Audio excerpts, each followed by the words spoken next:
કેસની અંદર જે પીડિતા દીકરીને ન્યાય આપવા માટે આટલા વર્ષોથી 2017 થી લઈ અને અત્યાર સુધી જે લડત આપવામાં આવી રહી હતી, એ લડતના ભાગરૂપે કુલદીપસિંહ સેંગરને જેલમાં નાખવામાં આવેલા અને જન્મટીપની સજા જાહેર કરવામાં આવી હતી.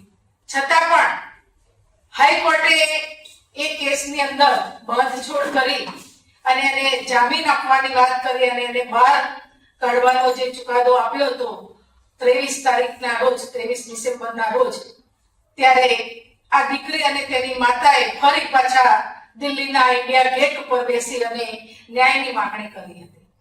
આ માંગણીને લઈ અને દિલ્હી મહિલા કોંગ્રેસ અને સમગ્ર દેશની મહિલાઓએ વિરોધ કર્યો હતો કે આ ચુકાદો ખૂબ અન્યાય ભર્યો છે, આ ચુકાદો ખરાબ છે, આ દરેક મહિલાઓ માટે દુઃખદાયી ચુકાદો હતો કે એકવાર કોઈ ગુનેગારને જન્મટીપની સજા થઈ હોય અને એને પછી રહ્યા કરવાની વાત આવે ત્યારે એ ખરેખર ખોટી વાત છે.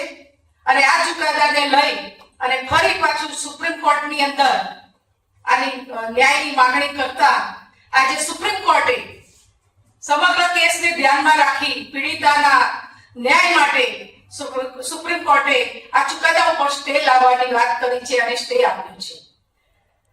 આ સુપ્રીમ કોર્ટના સ્ટેના ચુકાદાથી સમગ્ર મહિલાઓ ખુશ છે, કારણ કે ભારતીય જનતા પાર્ટી ઉપર તો વિશ્વાસ રહ્યો નથી.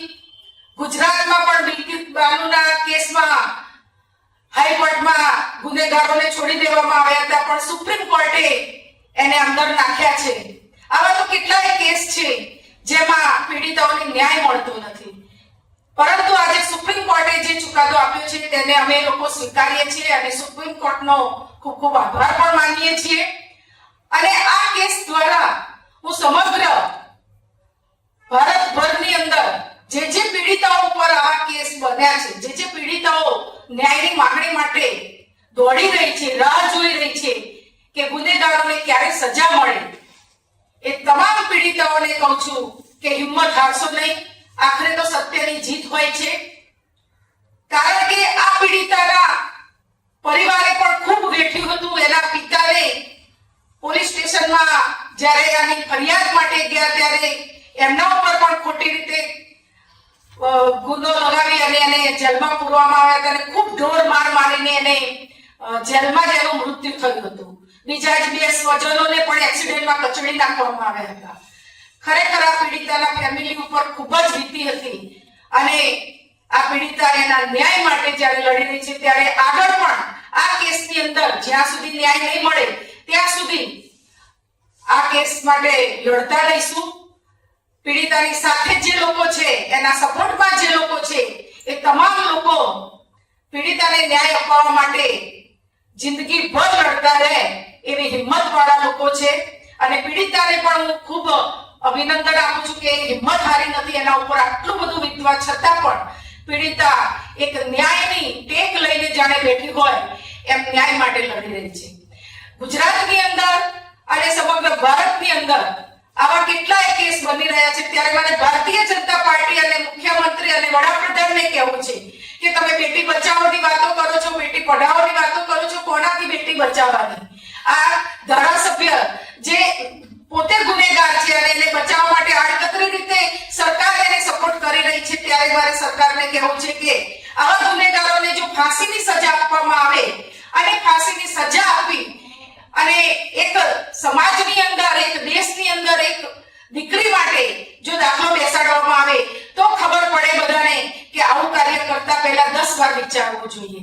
તો આજે અમે સુપ્રીમ કોર્ટના આ ચુકાદાને ખૂબ ખૂબ આવકારીએ છીએ અને આગળ પણ પીડિતાને ન્યાય મળે, ગુનેગારને ફાંસી મળે, કુલદીપસિંહ સેંગરને ફાંસી મળે ત્યાં સુધી આ લડત અમે ચાલુ રાખીશું. અને આવનારા સમયમાં ભારતમાં અને ગુજરાતની અંદર જ્યાં પણ આવી પીડિતાઓ છે એમની સાથે ગુજરાતની મહિલા કોંગ્રેસ અને સમગ્ર ઓલ ઇન્ડિયા મહિલા કોંગ્રેસ દરેક પીડિતાઓને ન્યાય આપવા માટે એની સાથે લડતી રહેશે.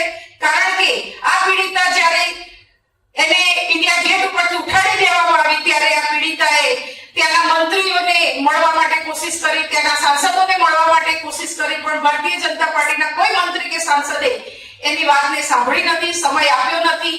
જ્યારે રાત્રે 10 વાગે એ લોકો સોનિયાજી અને રાહુલજી પાસે ગયા અને એમણે વાત કરી કે અમારે મળવું છે, ત્યારે રાતના 10 વાગે પણ અમારા રાહુલજી અને સોનિયાજીએ એની વાત સાંભળી, એને આશ્વાસન આપ્યું અને એને કહ્યું કે તને આર્થિક રીતે કે કોઈ પણ રીતે મદદની જરૂર પડે તો અમે લોકો તમારી સાથે છીએ.